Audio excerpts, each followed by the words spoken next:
домбырамнан төгілсін сыңғырлап енді күйбөгін.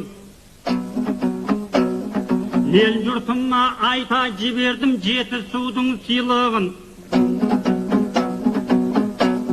Абайдай дана жатқан жер, жығылсам енді арман жоқ, жығылсам енді арман жоқ, жеріңе тиді-ау құйрығым ай.